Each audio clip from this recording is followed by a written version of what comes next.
नमस्कार, आप news nation का डिजिटल प्लेटफॉर्म देख रहे हैं और मैं हूं आपके साथ सुनैना सिंह। दिसंबर 2001 को देश की संसद पर हुए आतंकी हमले के 22 साल बाद एक बार फिर 13 दिसंबर 2023 को संसद में घुसपैठ की वारदात ने पूरे देश को सन्न कर दिया। मनोरंजन और सागर ने देश की संसद के अंदर धुआं बम से उत्पात मचाया, जबकि नीलम और अमोल ने संसद के बाहर हंगामा किया।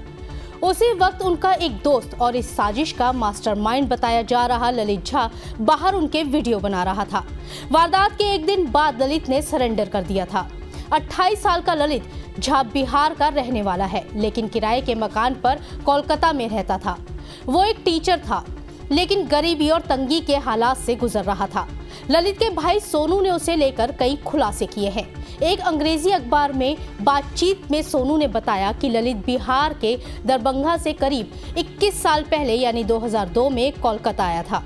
कुछ वक्त तक अपने पिता के साथ रहने के बाद वो परिवार से अलग रहने लगा। ललित बच्चों को ट्यूशन पढ़ाकर अपना गुजारा करता था। कोलकाता में भी वो कभी एक जगह नहीं रहा।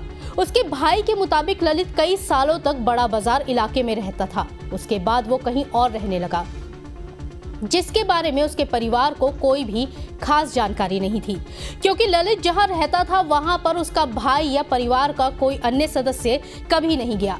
ललित ही सबसे मिलने घर पर आता जाता था। आरोपी ललित के भाई सोनू ने बताया कि 3 भाइयों में से आरोपी ललित दूसरे नंबर का है।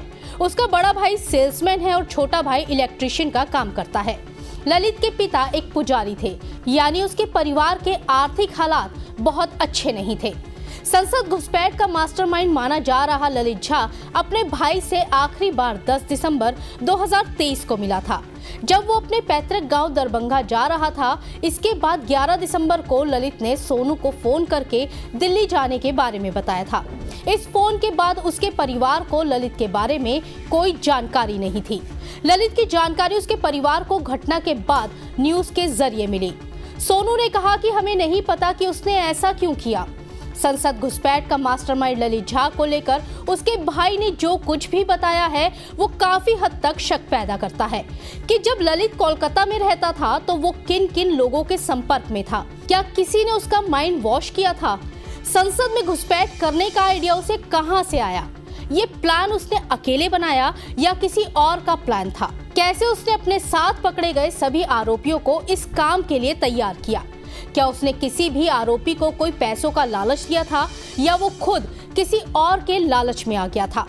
ये वो तमाम सवाल है जिनका जवाब दिल्ली पुलिस खंगाल रही है। आपको हमारी ये खबर कैसी लगी? अगर खबर अच्छी लगी हो तो हमारी इस खबर को लाइक और शेयर कीजिएगा। इसके साथ ही कमेंट भी कीजिएगा और हमारे चैनल को सब्सक्राइब कीजिएगा। धन्यवाद।